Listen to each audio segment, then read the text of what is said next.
Hello students, welcome to civil step. So आज की class में हम डिस्कस करेंगे previous years questions HP TGT medical के पेपर में जो सीडीपी के क्वेश्चंस आए हैं हम वो डिस्कस करने जा रहे हैं। So let's start our class. तो पहला क्वेश्चन है हमारा, पहला है question, what is teaching through deductive method. Deductive method क्या है? डिडक्टिव मतलब आप रूल से एग्जाम्पल की तरफ जाते हो। मोस्टली बच्चे इस मेथड में कंफ्यूज हो जाते हैं क्योंकि दो मेथड्स हैं, एक है इंडक्टिव, एक है डिडक्टिव। तो आज समझ लेते हैं डिडक्टिव क्या है और इंडक्टिव क्या है, राइट। तो basically general rule to specific example की तरफ आप जाते हो, फ्रॉम स्पेसिफिक टू जनरल जाते हो, मैक्रो टू माइक्रो। ये दोनों तो बिल्कुल भी नहीं है, ठीक है। मैक्रो और इजी टू डिफिकल्ट ये नहीं है। तो बेसिकली इन दोनों में कंफ्यूजन रहती है। तो चलिए समझते हैं, ए इज द राइट ऑप्शन, ठीक है। जनरल रूल टू स्पेसिफिक जाते हो। देखिए क्या है, जो डिडक्टिव रीजनिंग है ना, वहां पर टॉप डाउन अप्रोच है। टॉप मतलब रूल पता है और रूल से आप एग्जाम्पल क्रिएट करते हो, ठीक है। और यहाँ पर बॉटम अप अप्रोच है। पेपर में ये भी आता है कई बार, टॉप डाउन अप्रोच किसको बोलते हैं, ठीक है। बॉटम अप अप्रोच किसको बोलते हैं ये भी पता हो। टॉप मतलब रूल ऑलरेडी बन चुका है, टॉप मतलब रूल ऑलरेडी बन चुका है, आपको एग्जाम्पल की तरफ पहुंचना है, that is deductive. Deduct.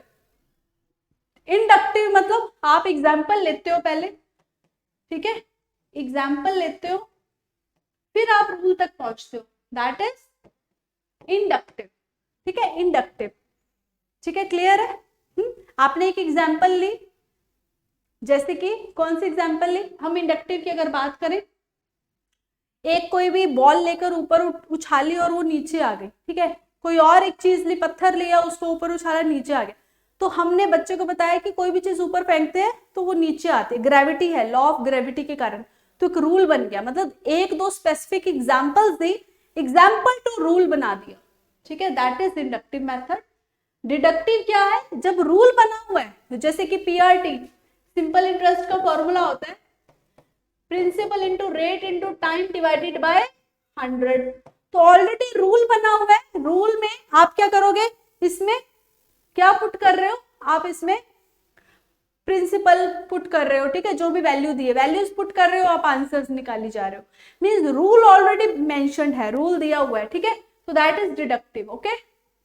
Next question, which of the following is not cordial principle of educational philosophy of Tagore, ठीक है। ये भी फैक्चुअल क्वेश्चंस हैं, ये आपको आने चाहिए। क्या है, बेसिकली फिलॉसफी ऑफ टैगोर की बात की है। उन्होंने किस चीज की बात की है, freedom, creative self expression, self realisation या एक्टिव कम्युनिकेशन। किसकी बात की है, किसकी बात नहीं की है, नॉट, ठीक है। तो what is the right option, उन्होंने फ्रीडम की भी बात की है, उन्होंने क्रिएटिव एक्सप्रेशन की बात की है, उन्होंने कम्युनिकेशन की भी बात की है, बट सेल्फ रियलाइजेशन की बात नहीं की। बताइए सेल्फ रियलाइजेशन की बात किसने की है, किसने की है, Abraham Maslow, right, Abraham Maslow. तो सी जो है वो क्या है, right option. So principle of education इन्होंने दिए हैं, education in mother tongue, no place for English, freedom for the child, education in nature, learn to know, ठीक है। एक्टिव कम्युनिकेशन, देखो एक्टिव कम्युनिकेशन इसमें आ गया, फ्रीडम की बात भी आ गई, ठीक है, क्रिएटिव की बात भी आ गई, बट इसमें सेल्फ रियलाइजेशन, इंटरनेशनलिज्म की बात भी की है, सेल्फ रियलाइजेशन की बात नहीं की। तो देखिए तीन है, freedom, principle of freedom, creative self expression और कम्युनिकेशन। तीनों उन्होंने तीनों के बारे में बताया है, पर किसकी बात नहीं की, सेल्फ रियलाइजेशन की, राइट। नेक्स्ट है, the school socialised the child by providing social control through. बच्चे जो सोशलाइज्ड होते हैं, स्कूल किस तरह से बच्चों को बनाता है, सोशल कंट्रोल कैसे करता है, सोशल वैल्यू से, रेगुलेशन से, रूल से। बिल्कुल सही है, सोशल वैल्यूज बच्चों को सिखाई जाती है जब फ्रेंड्स आपस में बातें करते हैं। Then regulation, rules and regulation school में होते हैं। तो क्या है, स्कूल सोशलाइज करता है बच्चे को सोशल कंट्रोल करके, कैसे, इन तीनों चीजों से। तो D is the right option. Next है, विच आर्टिकल, ये पेपर में बहुत बार आया है, वेरी इंपॉर्टेंट। कौन सा आर्टिकल है कॉन्स्टिट्यूशन का जो प्रोहिबिट करता है, जो रोकता है traffic in human beings and forced labour, yes. कौन सा आर्टिकल, आर्टिकल 23। इसको, ये फैक्चुअल है, इसको याद रखना है। अब समझ लेते हैं ट्रैफिक इन ह्यूमन बीइंग्स, मतलब जो इंसानों को बेचने की बात की जाती है, लड़कियों को बेचने की बात की जाती है, तो उस पे धारा कौन सी लगती है, कौन सा आर्टिकल 23, राइट। और एक फोर्स्ड लेबर, जो धक्के से काम कराना बच्चों से, अगर उनको नहीं करना है या किसी भी इंसान को, तो उनको मजबूरी में धक्के से काम कराना, दैट इज ऑल्सो रॉन्ग। तो उसके लिए कौन सी है, आर्टिकल 23, ठीक है, आर्टिकल 23 याद रखना है, prohibition of traffic in human beings and forced labour, right. Next है SI model of intelligence, very important. SI का मतलब स्ट्रक्चर ऑफ इंटेलेक्ट मॉडल, किसने दिया, Freeman, Alfred Binet, JP Guilford, Thorndike. Yes, what is the right option, JP Guilford, ठीक है, JP Guilford ने दिया है, जेपी गिलफोर्ड ने दिया है। हम देख लेते हैं, ठीक है। इन्होंने 3 चीजों की बात की है, कंटेंट, ठीक है, जो कंटेंट आप पढ़ रहे हो यहाँ पर, ऑपरेशन मतलब मेंटल ऑपरेशन, चीजों को समझ रहे हो, ठीक है, देन रिजल्ट क्या आया, प्रोडक्ट, ओके। 3 चीजों की बात की किसने, जेपी गिलफोर्ड, ओके। नेक्स्ट है मोटिवेशन। देखो मोटिवेशन पे भी काफी क्वेश्चंस आते हैं, तो यू नो मोटिवेशन टॉपिक बड़ा इंपॉर्टेंट है, तो आपको क्योंकि टीचिंग में जाना है ना, तो कहीं ना कहीं मोटिवेशन की बात जरूर होती है, तो ऐसे क्वेश्चंस भी पूछे जाते हैं। Motivation results in goal directed behaviour, undirected behaviour, excited behaviour या problem solving behaviour. What is the right option, motivation. Motivate कब होते हो, जब कोई गोल होता है, ठीक है। विदाउट एनी गोल, कोई गोल ही नहीं है ना लाइफ में, तो मोटिवेशन भी कहां से आएगी, कहीं से नहीं आएगी। So goal directed is the right option, undirected wrong है, एक्साइटेड बिहेवियर रॉन्ग है, problem solving this is also wrong, right. तो basically goal directed behaviour, A is right option. Next question, the national institute for orthographically handicap is located at, जो locomotor activities में problem होती है, ठीक है, movement में problem है, तो वो कौन सा इंस्टीट्यूट है आपको बताना है, ऑर्थोग्राफिकली हैंडीकैप, कोलकाता में, देहरादून, हैदराबाद, मुंबई। अब देखो ये फैक्चुअल क्वेश्चंस है, राइट, कि कहाँ एस्टैब्लिश्ड है, ये तो आपको लर्न करना होगा। तो राइट ऑप्शन है हमारा कोलकाता, ठीक है, Kolkata is the right option, ठीक है, इसको लर्न करना है। नेक्स्ट है which of the following is not a personality trait. Personality trait इसमें से कौन सा नहीं है, intelligence, interest, emotionality, honesty. Yes, कौन सा राइट ऑप्शन है, इंटेलिजेंस है, इंटरेस्ट है, देखो इंटेलिजेंस पर्सनालिटी ट्रेट है ना, आप कितने इंटेलिजेंट हो। इमोशनैलिटी, इमोशनल इंटेलिजेंस कितनी है आप में, ये भी इंटेलिजेंट पर्सनालिटी का ट्रेट है। देन ऑनेस्टी, आप कितने ईमानदार हो, आपकी पर्सनालिटी ट्रेट है। इंटरेस्ट दैट इज डिफरेंट, ठीक है, इंटरेस्ट पर्सनालिटी का ट्रेट नहीं है, इंटरेस्ट इज डिफरेंट, ओके, कि आपका किसी चीज में इंटरेस्ट है या नहीं, that is not the part of your personality, that is your interest, that is different, okay. So next है who is the best motivator at school. देखो मोटिवेशन से कितने सारे क्वेश्चन आए, आप इसको देखो, क्वेश्चंस को पैटर्न को देखोगे ना, तो आपको क्लियर होगा कि यार इसमें से, इस टॉपिक में से ना 2-3 क्वेश्चंस आए हैं, तो ये टॉपिक मुझे करना है, ओके। तो मोटिवेशन से हम देख पा रहे हैं 2-3 क्वेश्चंस हमने कर लिए। सो मोटिवेटर एट स्कूल कौन सा बेस्ट होता है, class teacher, headmaster, subject teacher या क्लास फेलोज। फ्रेंड्स मोटिवेटर होते हैं, क्लास टीचर, हेडमास्टर। सबसे इंपॉर्टेंट किसका मोटिवेटेड होना जरूरी है, इनका भी जरूरी है, पर सबसे ज्यादा जरूरी हर एक सब्जेक्ट के टीचर को, ऐसा नहीं अकेला हेडमास्टर प्रिंसिपल भाई मोटिवेटर हो, वो होगा, बट आपको जिसने पढ़ाना है वो टीचर मोटिवेटेड होना बहुत जरूरी है। क्लास टीचर तो अपना एक सब्जेक्ट पढ़ाएगा ना, बट सब्जेक्ट टीचर जो हर एक सब्जेक्ट टीचर है वो सबसे ज्यादा मोटिवेटेड होना जरूरी है। So C is the right option,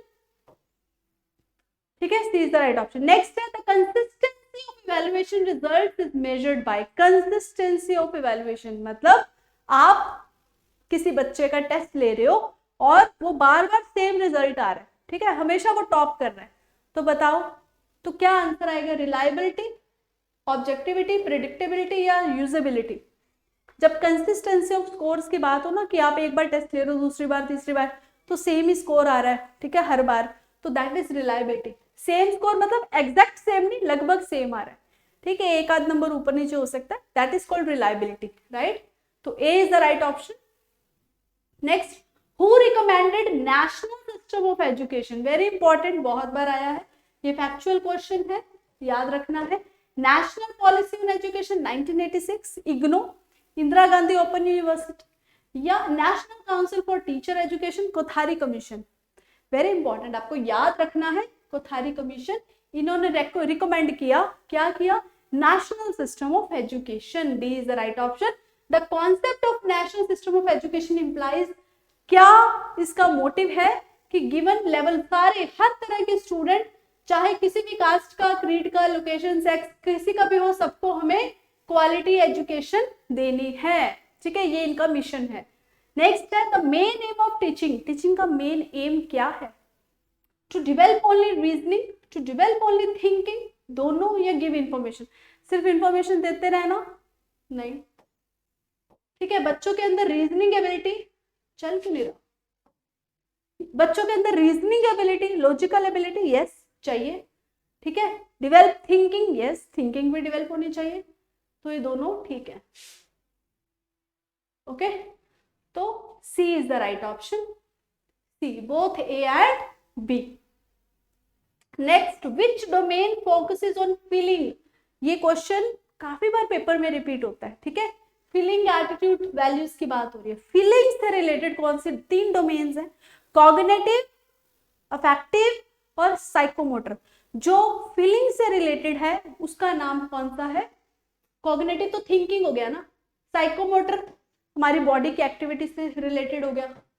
ठीक है, then affective, yes, C is the right option. Very common question and very very very important, काफी बार पूछा जाता है। ठीक है, नेक्स्ट है who was the first chairman of Indian education commission, ये भी फैक्चुअल क्वेश्चन है। पहला चेयरमैन कौन था इंडियन एजुकेशन कमीशन का, Michael Sadler, William Hunter, Lord Ripon या Lord Dalhousie. Yes, William Hunter is the right option. इसको आपको एज इट इज लर्न करना है बिकॉज ये नेम है और फैक्चुअल क्वेश्चन है। ठीक है, B is the right option, William Hunter. Next है, अच्छा, the Hunter commission officially known as the Indian Education Commission was established in 1882 and was the first education commission, पहला था। ठीक है, the commission issued its report कब उन्होंने दी, अपने 1883 में, and its 36 recommendations for primary education gave its boost। ठीक है, अब मतलब उन्होंने एजुकेशन में बूस्ट लाने के लिए ये दिया, तो किन्होंने दिया, विलियम हंटर। ठीक है, William Hunter. So this is the factual question, you have to learn as it is. Next, educational technology includes, educational technology में हार्डवेयर होता है, सॉफ्टवेयर होता है, दोनों होते हैं, कोई भी नहीं होता, दोनों होते हैं। ठीक है, हार्डवेयर भी यूज होता है, सॉफ्टवेयर भी यूज होता है। ब्लैक बोर्ड यूज कर रहे हो या जब आप ऑनलाइन कुछ पढ़ा रहे हो, वहां भी हार्डवेयर सॉफ्टवेयर दोनों का ही खेल है। ठीक है, तो एजुकेशन टेक्नोलॉजी में, approaches in education technology, hardware software सब तरह की चीजें यूज होती है। ठीक है, नेक्स्ट है the element of teaching model, बताइए टीचिंग मॉडल है, उसके एलिमेंट्स, उसके तत्व बताने कौन कौन से, सिंटेक्स, फोकस, सोशल सिस्टम या सभी, सभी। ठीक है, अभी हम देखते हैं कौन कौन से हैं। D is the right option, ये है एलिमेंट्स हैं। सिंटेक्स मतलब संरचना करना, मतलब किसी सेंटेंस को बनाना। क्वेश्चन देख लेते हैं, क्वेश्चन क्या है, टीचिंग मॉडल की बात हो रही है, तो इसमें सारी चीजें आती है। प्रिंसिपल ऑफ रिएक्शन, अभिक्रिया, right, social system, support system, application, focus, ये सारी चीजों की बात होती है। ठीक है, तो ये सारे एलिमेंट्स हैं किसके, टीचिंग मॉडल के। नेक्स्ट है according to Freud super ego is properly developed during, super ego कौन सी एज में डेवलप होती है, 5 स्टेजेस हैं, कौन सी है, ऑरल स्टेज, एनल स्टेज और फेलिक स्टेज, लेटेंसी स्टेज या जेनिटल स्टेज। ये 5 स्टेजेस हैं फ्रॉइड के, सिगमंड फ्रॉइड की डेवलपमेंटल स्टेजेस। आपको थ्योरी प्रॉपर करवाई गई है सेशंस में, तो आप उसको अच्छे से रिवाइज करें। तो इसमें बताएं कौन सी एज में सुपर ईगो डेवलप होती है बच्चे में, मतलब मोरालिटी डेवलप होती है, दैट इज फेलिक स्टेज। ठीक है, सी फेलिक स्टेज। नेक्स्ट है taxonomy of teacher behaviour is developed by, teacher के बिहेवियर को जानना है। ठीक है, तो बताइए वर्कशॉप से, वर्कशॉप से उसके बिहेवियर को देखेंगे, डेवलप करेंगे। रिफ्रेशर कोर्स, सिमुलेटेड ट्रेनिंग या माइक्रो ट्रेनिंग? सिमुलेटेड, ठीक है, option C is the right option, simulated. अब दोनों में डिफरेंस देखते हैं। माइक्रो, देखो ये तो बिल्कुल भी नहीं है। आपको टेक्सोनमी मतलब टीचर का बिहेवियर देखना है तो इन दो चीजों की जरूरत है, माइक्रो टीचिंग या सिमुलेटेड ट्रेनिंग। दोनों में डिफरेंस देखते हैं क्या है। डिफरेंस बेसिकली जो माइक्रो टीचिंग होती है ना, वो होती है एक्चुअल इन्वायरमेंट में, ठीक है। जब आप किसी स्कूल में आपकी टीचर ट्रेनिंग लगती है तो वहां पर आप 10 बच्चे, क्लास में मान लो 40-50 बच्चे हैं, आपने सिर्फ 10 बच्चे लिए, उनके ऊपर आपने एक टॉपिक कोई भी छोटा सा इंट्रोड्यूस किया और उनको सिखाया, दैट इज माइक्रो टीचिंग, मतलब आप टीचिंग की प्रैक्टिस कर रहे हो। एक है सिमुलेटेड ट्रेनिंग। सिमुलेटेड क्या है बेसिकली? सिमुलेटेड क्या है? सिमुलेटेड इज आप एक सिंथेटिक इन्वायरमेंट, मतलब एक क्रिएट किया हुआ इन्वायरमेंट के ऊपर आप काम कर रहे हो। जैसे कि सिंथेटिक इन्वायरमेंट, आप अपने ही बीएड कॉलेज में अपनी ही फ्रेंड्स के साथ आप टीचर स्टूडेंट खेल रहे हो, ठीक है, प्रैक्टिस कर रहे हो। तो मतलब आपके फ्रेंड्स हैं वो स्टूडेंट बने हुए हैं और आप एज अ टीचर उनको चैप्टर पढ़ा रहे हो, that is simulated training, right. Next है programmed learning is based on the principle of programmed learning, step by step learning. किसने बताया? कंडीशन लर्निंग थ्योरी में है, cognitive learning theory, gestalt learning theory, operant conditioning. ये paper में बहुत बार आया है, ठीक है। बताइए कंडीशनल में? बिल्कुल नहीं, ठीक है, ये भी आपको लर्न करना पड़ेगा और कॉन्सेप्ट इसका समझना पड़ेगा, ठीक है। नेक्स्ट आता है, ये रॉन्ग है। नेक्स्ट है कॉग्निटिव, ये भी रॉन्ग है। गेस्टाल्ट, इन्होंने इनसाइट की बात की है। और operant is right. Operant conditioning किसने दी? यस, ये भी पता हो किसने दी है, बीएफ स्किनर, ठीक है, बीएफ स्किनर, ठीक है, बीएफ स्किनर ने बात की इसकी, राइट। ऑपरेंट कंडीशनिंग समझ लेते हैं, प्रिंसिपल्स दिए हैं, स्मॉल स्टेप्स में सीखना, प्रोग्राम लर्निंग है ना, मतलब स्टेप बाय स्टेप सीखना। Then active participation and responding, कितनी आप एक्टिव पार्टिसिपेशन कर रहे हो। रीइंफोर्समेंट, सेल्फ पेसिंग, ठीक है, अपनी ही पेस से हर बच्चा सीखता है। सेल्फ इवेल्युएशन, इमीडिएट फीडबैक मिलना, राइट। तो बेसिकली ये ऑपरेंट कंडीशनिंग का part, operant conditioning, okay, clear. तो ये दिया था बीएफ स्किनर ने। ये थे हमारे PYQs, ठीक है, प्रीवियस ईयर क्वेश्चन, ठीक है। मिलते हैं नेक्स्ट क्लास में एक नए टॉपिक के साथ। Till then goodbye, have a nice day.